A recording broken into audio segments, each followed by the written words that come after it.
Yes, hello everyone. We are with Jay in Atlanta.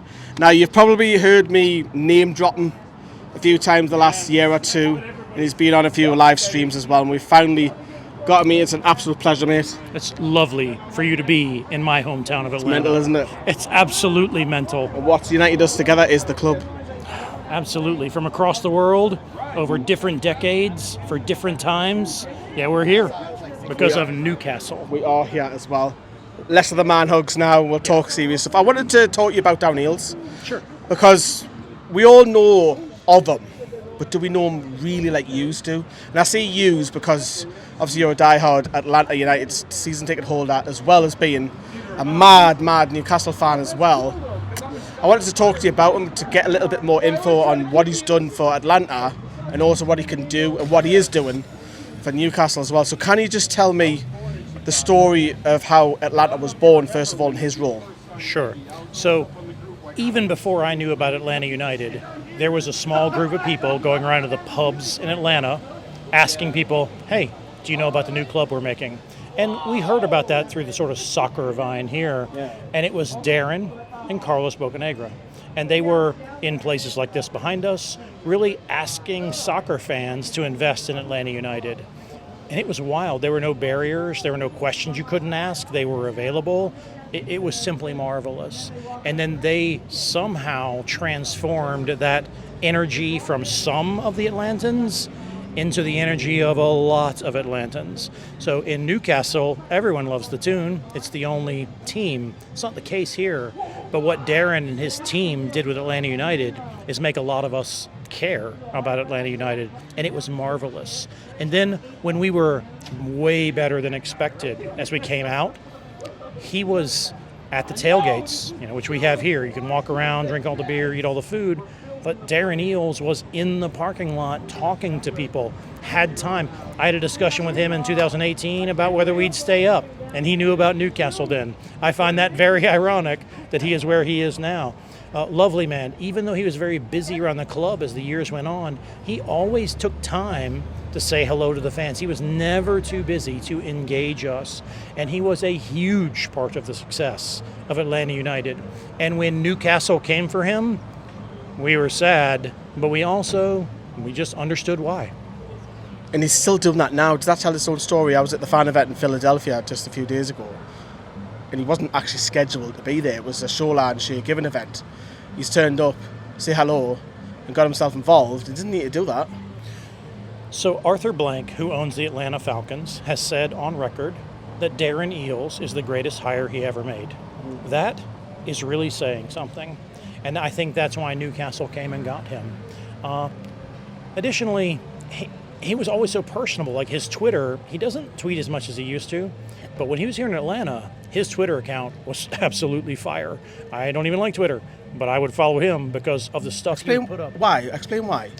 What was it about him? He would do these. He had an office here in Atlanta with a whiteboard behind him at his desk, and he would do these interviews. And he would actually put little Easter eggs and code and different things behind him that would drive us crazy. Like, what if he did an interview for Newcastle and somehow Tonali was encoded on a board? Right. Now, that didn't happen, and that's not going to happen. But that's pretty much the kind of thing that was going on here in Atlanta. And that's why Atlanta fans, not everything that happened in Atlanta was perfect, but that is why he is loved. He is a legend in Atlanta, and I understand what that word is. He's a legend in Atlanta. He came to Newcastle, as you say, and done fantastic things and effectively helped the club from ground zero to where it is now. You just won the league. You had Miguel Miron, you had Martinez up top as well. I mean, you can go on and on with all the stadium. I mean, the stadium is phenomenal. And I experienced it as well, but the personality of them, because I was speaking to you off camera, like I was telling you, like Mehrdad and Jamie, despite all the millions, they've got lad banter. I sense that of Darren Eales. I met him the other day in Philadelphia. I just sense that he likes to be part of it. Because it's not the first time he's been involved. He's been at a couple of fan events already with the club. Well, I think if you look at his story, if you go take a look at his history, how he came to America, played here, played in the hard way, remembered America, went back, and then came back again, I think that tells a story of an individual who is looking to engage. And he is the kind of person that clubs wish they had. Clubs that struggle, they're like, I wish we had someone out here that could manifest for us the intensity of the players and the fans and the culture. He does that so well. It's so native in him. And I've seen it over time here. It's different in Newcastle. His role is a little bit different there. But he understands the journey that Newcastle is on. I have no doubt that when they came to get him, they were like, more of the same, please, but at a larger scale on a bigger stage for the world. And I know that he's aware of what's happening, and I have great confidence in him. I say that with, like, I sound like I'm saying like he hasn't got a clue what he's doing in terms of lad banter, and I'm probably being, the way I'm describing him is probably a little bit disrespectful, but he gets the fans, he wants to be part of it, he wants to be, yes, he's got this high role, the chief executive role in Newcastle United, but I also sense that he's damn right clever upstairs as well in terms of business. Absolutely. Like, I'm thinking back, there's an area here in Atlanta called the Gulch. It's kind of gone away as a fan area, but it was our original area where there were no developed buildings, and the fans just kind of took it over.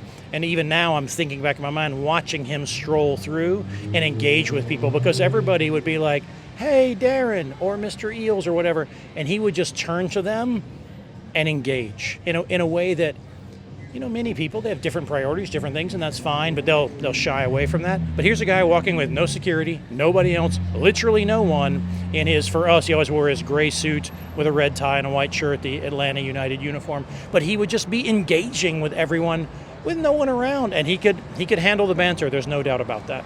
I seen it. You talk about Twitter just before, he hugged the trophy and went to sleep with the trophy, yes. and I like lovely. that. I like that sort of stuff. It's like, because obviously, as you know, with Mike Ashley previously beforehand, we've got no connection with it.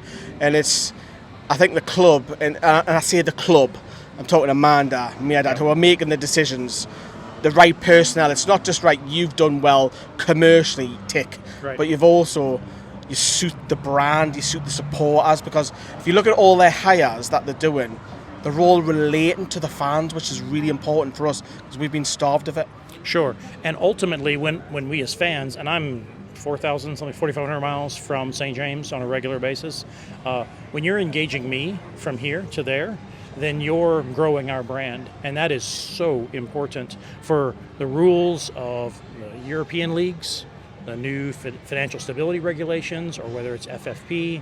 Like, what is very important is the brand value of Newcastle. The more kits we buy, the more, and I know the memberships are a nightmare right now as we record this, that's happening tomorrow morning. It's a nightmare. It's not right. It's going to be very difficult, but these are the things that contribute to ultimately what Newcastle can spend. So the more people that are engaged, obviously yourself, local Newcastle lad, Jordy, but I'm just as engaged from this far away. The more people you can leverage like me to buy more products, memberships, and other pieces, this matters. This directly contributes to the war chest of Newcastle United, which is ultimately limited rationally by the financial fair play rules or the financial stability regulations, either way. And he understands this without a doubt. Whatever little I know, he must know 20 times that much, and he is playing that game for sure.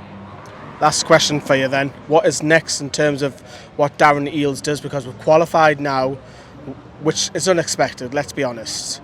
Way ahead of schedule for the club. Eddie Howe's done a fantastic job. What is next in Darren Eales' eyes when he looks at the club and think, right, okay, I'm the chief operating officer or executive or whatever you want to give his title. What's next for him as a role, and what does he do? Is it more in case of you talking about money coming in? Is that now has to be the forefront of priority? He doesn't strike me as a static man. I think about how I watch him walk through the parking lots over the years, shook his hand a couple times. He's a kinetic kind of individual, and this is speculation on my part as a fan, but I would expect him to make decisions and make things happen. I think that whatever happens in the near future will be different from the near past.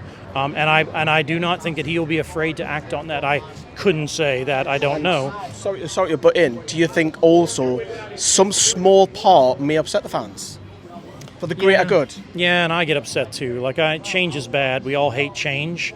And by the way, for the greater good, you can personally be crushed, and that's horrible. But I do think that the actions that they are taking on behalf of the club is to bring the full might of our owners to play. And there are rules for that, and I believe we will follow those rules. But those rules say you have to demonstrate this so you can use that.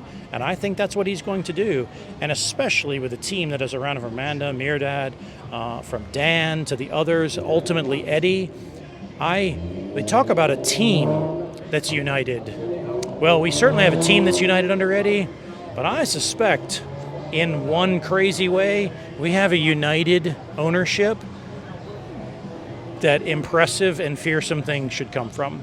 Yeah, it'll be bad. It'll also be amazing. And when we win the trophy, and we will win a trophy, all of that will be forgotten. It's absolutely fascinating to listen to Jay's opinions on Darren Eales. He knows more than most Newcastle fans because he's experienced it through Atlanta United, and we'll hear very, very shortly from Jay. So stay tuned to the channel here on NFTV. Watch what it's doing, everyone. Jay, thank you for popping on, and we'll see you very, very soon.